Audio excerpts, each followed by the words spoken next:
Dobar dan, kao što vidite, evo i danas su protesti ispred svih prosvetnih institucija i zdravstvenih institucija koje funkcionišu u sistemu Republike Srbije.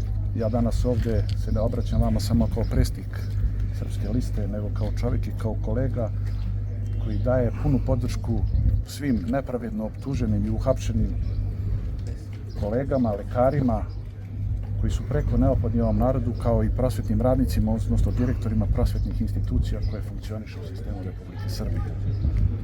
Prosto je neverovatno da se ovakve stvari dešavaju u 21. veku, ali navikli smo na takvu matricu vlasti iz Prištine koje zajedno sa određenim satelitima koje nažalost nose srpsko ime i prezime pokušavaju da unesu strah i nemir među građane na centralnom Kosovu.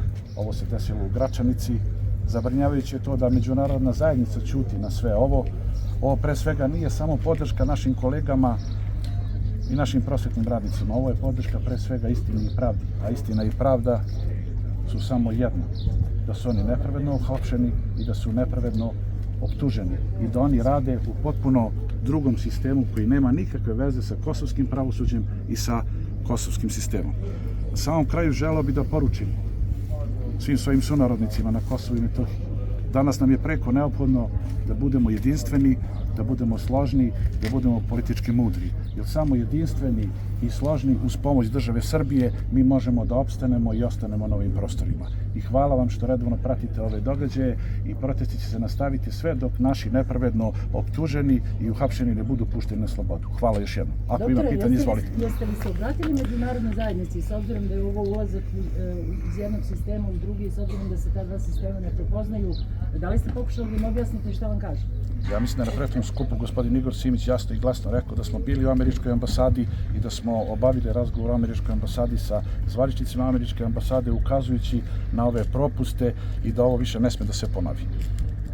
Obećanja su da međunarodni faktori prate situaciju, ali vi dobro znate kao novinari i ja dobro znam koliko stvari, šta je sve preduzela međunarodna zajednica, tako da nažalost naše očekivanja nisu velika po ovom pitanju što se tiče međunarodne zajednice. A da li ste, izvinite, još samo jedno pitanje, izvinjam se Gordon, da li ste posetili uhapšene, odnosno pritvorene, da li je neko razgovarao sa njima, kako se osjećaju ljudi? Do sada su dozvoljene posete samo advokatima, mislim da će u toku današnjeg dana ili sutrašnjeg dana biti omogućene posete najbližima, kao što znate, političkim akterima kojima sada kreće politička kampanja nije dozvoljeno prisustvo u takvim prostorijama, tako da je i nama zabranjeno, a inače vrlo rado ćemo ih posetiti. Još jednom da napomenem da će i dalje ovi protesti trajati i da svi zdravstveni radnici sa Kosova i Metohije će se pridružiti radnicima u Gračanici, kako prosveti, tako i u zdravstvenim do ostvarenja konačnog cilja, a konačni cilj je oslobađanje, kao što sam rekao, nepravedno optuženih i uhapšenih.